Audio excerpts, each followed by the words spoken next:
Today, we're going to talk about differentiated instruction in the classroom, with a focus on middle schooling. Before I start, I want to set the scene with this quote by Carol Ann Tomlinson. She's one of the key thinkers in differential learning. To start, I want you to decide what sort of student you are. Pause the video, spend a bit of time getting into character, and then when you're ready, read the scenario coming up next. I need brace yourselves for temporal displacement.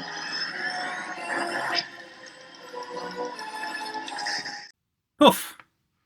You're back in year 8. You're looking so young. I'm in front of the class, droning on about something. Anyone? Anyone? I haven't really told you what I'm talking about, whatever it is that I'm talking about. But then again, you might have tuned out a while back. Now it's time to get on with this activity in front of you. It looks like you have to discuss something. Everyone seems to have got the same sheet, well, except for your friends from year 7. They're in the class next door and seem to always be having a great time. Unlike this lesson. I wonder why that is. Excellent work. It was interesting to hear the way you felt in this hypothetical. Irrespective of the teacher's pedagogy or the individual student, you'll notice that I've just created a structure that is supporting a deficit mindset. Did you feel like you didn't know what you were there for? What you were expected to learn? What the goals or success criteria were? Or how the teacher considered what you already knew? I bet you found that explicitly teaching from the front of the room disengaged you, whether you were one of the group who already had an understanding of what I was teaching, or if you were in the student at the back of the class, maybe you were bewildered because you weren't yet at that level. Worksheets were likely to have been a feature of this classroom. In this sort of class, there is a focus on teaching knowledge over understanding. I didn't take the time to give value to my students' prior knowledge, or incorporate in this new learning into that knowledge. And how are they supposed to evaluate their success, or reflect on their approach after the lesson's done, especially when there was no opportunity to work with or listen to their peers? Your experiences as a student are valuable because they let you reflect on that students are not all the same. Now you're going to be teaching them, and you need to treat them as individual learners, and this is where differentiation comes in. Knowing students and how they learn is the very first of the AITSL's Teaching Standards. Thinking about differentiated instruction as a way of fulfilling this standard is considering how we can respond with our pedagogy and our practice, like tasks, resources, student groupings, and assessment methods, to value what students already know, and how they are able to learn in their best way. And how can we make our teaching varied and interesting so students have agency to know that they are smart and skilled at learning? I wanted to make it clear that differentiated instruction does not mean individualised learning. Customised lessons are not going to work. They're unachievable for teacher planning. You can't track or compare student achievement towards learning outcomes. And the learning risks being devoid of meaning, because to achieve individualised learning, it has to be purely skill-based and not conceptual or critical. But differentiated instruction has been practiced in schools to support gifted learners for a very long time. John Munro from the University of Melbourne tells us in his research of differentiated instruction for gifted learners that they are self-managing and direct in their pursuit of understanding. Is this a noble goal for all learners if we can differentiate instruction to their needs? Gifted differentiated learning is often project-based or transfers and applies knowledge across curriculum and content areas to make unusual and novel outcomes. Do we see our role as teachers to offer this opportunity to all, to help students discover what their personal learning preferences are? We're going to pause now for a reflection activity.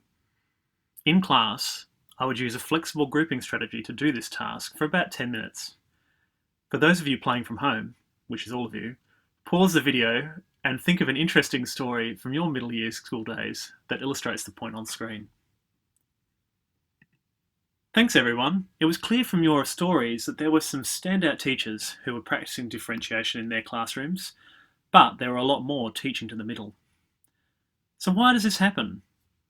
It comes from an industrial sort and select education system. It's easier for teachers and for education systems to teach to the middle, and it's rooted in popular ideas about cognitive development, or how students learn. Piaget's stage theory of brain development has been popular in educational theory circles since the 1960s, but it doesn't well consider what Donna Pendergast tells us about adolescence. It is both a period of significant emotional and cognitive upheaval, but it's also highly variable in when and how it occurs from person to person. We could probably expect that every middle year student is a concrete thinker, but many are not making the leap to formal operations thinking. We know from research that there are many teenagers and adults who struggle with abstract concepts, and as teachers we need to give those learners greater help as to how they can connect concrete skills or concepts. Vygotsky took the idea of cognitive development in a more social direction than Piaget, with his ZPD, or zone of proximal development. Differentiated learning, as we will discover, offers you as a teacher a practical and operational way to assess what students know and where they need most support, to give you time to work with students closely to give that support, and to let learners practice and demonstrate their understanding in ways that work for them. But why does this matter? Because as a new teacher, you're likely to be in front of a class of middle year students. We want to be quality teachers, and we want students to have authentic and valuable learning when they're at school. If we think about the MYSA signifying practices for quality middle schooling, differentiated learning hits a lot of needs for learners. In particular, negotiated curriculum, cooperative and flexible learning according to students' needs, and a clear philosophy of learning. These are all going to help address the types of attitudes to learning listed here that adolescents can form in the middle years. Planning for differentiated instruction forces us to consider what our students know, how they learn best, and what pathways they are ready to take to get to a learning outcome. Does a student need supporting information or time to consider a concept? Can students grasp a concept by seeing the big picture, or do they need a bottom-up approach? Is there something real in a student's life world that we can draw out and connect to a concept? Strategies like Carol Thompson's virtual school bags might help us to do this in a way where we start to teach a new group of middle year students. Is there a cross-curricular opportunity to show the many facets of a concept or encourage it to be taught in different ways? And finally, can we provide a safe place to learn concepts and practice skills, but also not to restrict a student's creativity? We need to know students' learning preferences and how Howard Gardner's multiple intelligences are catered for in the tasks and assessments that we set. Pause the video here and take a few seconds to consider these good classroom activity designs and what quality means when we're talking about differentiated instruction. When you're ready to continue, start the video again. When we teach using a differentiated approach, we set tasks and assessments that give students the same learning outcomes, but in different ways. This is tiering, and it's usually based on student ability or need. We can adjust how we create and manage the tiers in class. Here are 6 different ways you could try. They differentiate tasks by the level of complexity. April told us last week about Bloom's taxonomy. This would be a great way to do it. The amount of structure, the materials provided, the time allowed and the pacing of the activity, the process used to get to the outcome. De Bono's hats is a good approach that you could use there. The form of expression, for example, a letter, an essay, a report, book reports, short story, speech, or the level of independence required. We can structure this differentiation into types of activities that fit learners with different abilities or understanding. Tiered tasks can be done by students in tiered groups, which is something we'll talk about shortly.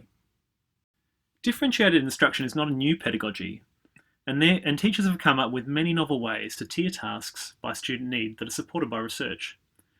In a flipped classroom, content learning occurs at home instead of homework. Lessons become time for discussion forums on understanding and contextualizing content, a bit like our university tutorials on Zoom. The teacher works closely with students to work through tiered tasks. Compressing, on the other hand, involves additional assessment to demonstrate learning. A layered curriculum is where we structure the content from basic skills through to application, through to abstract and critical thinking. Learning menus are a form of negotiated curriculum, giving students choice in how they learn about a topic. Cubing looks at content from 6 different angles to support different learning styles. The descriptors in Bloom's taxonomy are a helpful way to use this method. The tic-tac-toe board provides many small tasks to several concepts within a lesson, and students can choose within categories which tasks they'd like to do to make up an individual lesson for them. Finally, Sternberg's intelligence preferences allow learning demonstration through an analytical, a creative, and a practical task. At this point, let's watch a short video about one of these differentiated learning methods in action. AITSL's YouTube channel is a really helpful source to see how differentiation works in Australian classrooms. Here are some links on screen if you'd like to investigate others. In class, we would run this activity, like the one that's shown on screen, using a differentiated learning strategy, the jigsaw and envoy methods. You can pause the video and do a similar activity at home if you like. The New South Wales Education Department website has handouts available for teachers on the methods we just discussed. Pick a method, learn more about it from the handouts at the link on screen, and quickly devise a task in your teaching area that could be taught this way. Restart when you're ready to watch the video of learning menus in action. Just like in a regular restaurant menu, you have different sections where you get to choose an appetizer, an entree, and a dessert, and so the menu has been designed in exactly the same way. The way that you go about completing a learning menu is you choose an appetizer, you work on that. There are different literacy skills that are being addressed for these specific activities. Who's the time left first? Let me see. Well, what else are you doing for section 3? Once you're done with your appetizer, you walk over to your teacher, they check it. You receive a grade for your appetizer, you move on to your entree. I'm on section 3 entree. It's the outline. So I'm making everything like short and in bullet form to make it easier for me. The entree is pretty much it provides a deeper understanding of the content. Once they've demonstrated that they can do the work and they've understand and mastered the content, they then have to quiz out of it. Good luck. How's it going, Andrew? They can't move on to the next section of the chapter unless they fully complete the quiz. If I want to trade with somebody and there's desert all around me, is that difficult? So what would make it easy for me to transport goods? Look here. What's that blue line that's cutting through? Not your things. Once you're done with all the sections, they then have to work on their dessert, which is an overview of the entire chapter. The learning menu is very helpful because I usually skim read and I don't really pay attention to the most of the important parts. So then when I use the learning menu, I get most of the important parts and what I really need to know. As far as the entrees go, they have the choice of graphic organizers, brochures, timelines, eulogies. I did a graphic organizer, which is this one right here. The graphic organizer distinguishes between relevant and irrelevant information, but at the same time, it allows for students to paraphrase the information to demonstrate understanding of the content. And you take the main ideas that you read from the text and you put them all right here in bullet points. This one is about early Mesoamericans and South American people. Graphic organizers are really there just to structure their writing. I was doing African Kingdom website for section 3, so I looked on the board to see what I was supposed to do. Over here is going to be the three different West African kingdoms and historical information on all three. And then over here is going to be like a whole map of the whole thing. They have to follow the basic structure of a real website. The layout is used to guide their writing. I'm doing the website. When I was reading, I basically summarized the most important parts, like their trading and their religion. I figured out that how trading was easier because it was mostly dry, so they used the Niger River. The travel brochure required that students persuade people to visit the West African kingdoms by them using their own words to explain the content. That's a sign of mastery. Working on travel brochures, and it's about ancient African kingdoms. This is the title. It has all the kingdoms here, and these are the accomplishments and what they did. The most important thing that all the African kingdoms use was trade. because they had all the goods and they were able to thrive the kingdoms. Ultimately, the target goal for this year is that they're able to read and write and think and speak critically about global topics. And that's how you complete a learning menu. Welcome back. As you found in that activity, differentiated instruction often relies on us splitting up a class into ability groupings. However, if we use differentiated methods in a way that is obvious to students, there can be cons. Let's have a brainstorm to think about what they are. Okay, great discussion. Here's what I heard. One con you mentioned was teachers focusing on the same group every time, to the detriment of teachers observing or monitoring other students' learning progress. That's a fair point. Behaviour management of independent groups is always something we're mindful of. Stigmatism still exists of the below group, especially peer-to-peer judging. You are worried about labelling groups and making groups too homogenous. Are we labelling the child capability and child behaviour and thus thinking in a deficit model? Or are we considering the task difficulty? I liked this one. The model might reinforce the negative perception that I am in the low ability group, therefore I am of low ability. We don't want that. Also, there looks to be little opportunity for fluid student movement between groups. An improvement we'll talk about more next is to set groups for each task tier and let students choose which group they would like to be in. You could use an assessment tool to determine how students will be able to move between groups. One strategy I like is exit cards. With exit card responses, you can group students fairly and appropriately for tiered activities and get a quick check-in of each student's progress against the learning outcomes. Even if sticking with the ability groups as the main method of differentiation, there are other approaches that are less rigid. Judith Dodge recommends flexible groupings and changes to how the students are physically arranged. This might be jigsaw like we did in the last activity, pairing or arranging students in circles or doing floor work for discussion. Yvonne Riley and Jodie Parsons are two middle years teacher researchers from a disadvantaged school in Melbourne's west. They took the idea of ability groupings and came up with a grouping model that addresses some of the problems that we've just talked about. It is called Just Right. It's not too heavy and not too light. And for those of you who have gone through the SACE PLP process, it might sound a little familiar to you. Just Right groups are small and task-based, and the groups are fluid, are positive for middle year students. There is no deficit associated with the tasks. A positive learning environment is supported. Students could work with colour-coded resources. These would put the questioning and learning at the point of the student doing the task. This minimises the teacher talking time and maximises the time spent by teachers on one-on-one support and coaching. By their nature, Just Right groupings ensure that there is a variety in how the curriculum is offered and in how students can engage with it. They support strategic use of concrete and visual supports, as well as reflective activities. Bloom's question starters could be useful here to present the resources to students.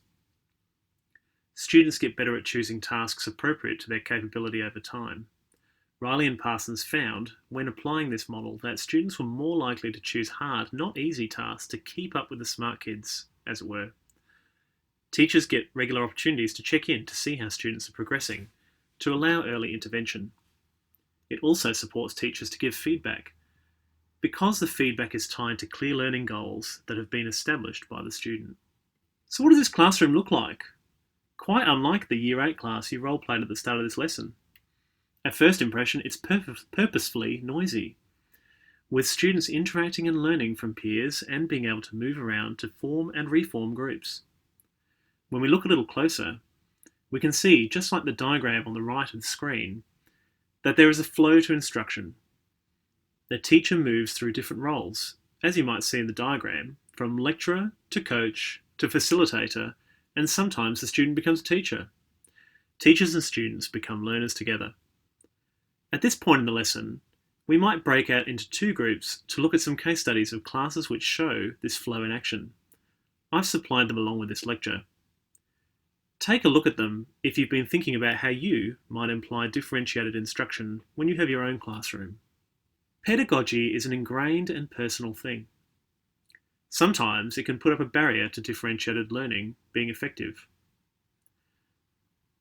On the first point, high quality teaching practices are a prerequisite. This starts with welcoming and having a respectful classroom environment. Do you have mutual trust and respect relationship with your students where responsibility is shared? And do you see assessment as a formative diagnostic tool, a continuum, or as a high-stakes summation of learning? On the second point, practicing differentiation is more than a strategy. It requires us to know as teachers that learning is different for different people. Learning happens in us, not to us. On the last point, it's easy to see competency as something to be achieved. That is, I can do that.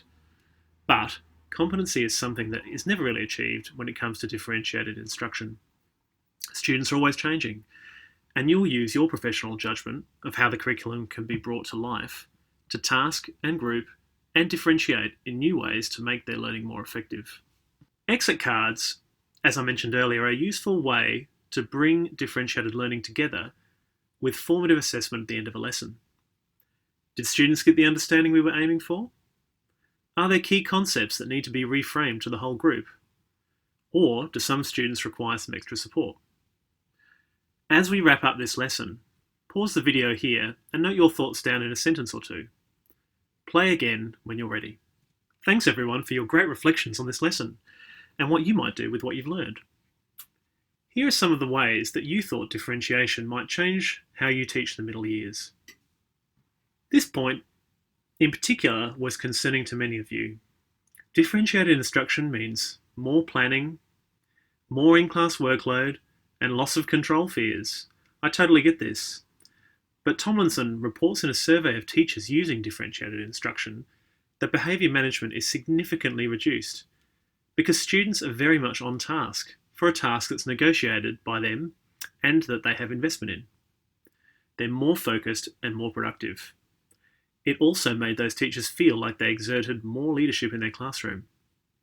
This point was an antidote to the first concern. If you can explicitly teach students how to think and how to self-monitor, you give students agency as learners and your job is half done already.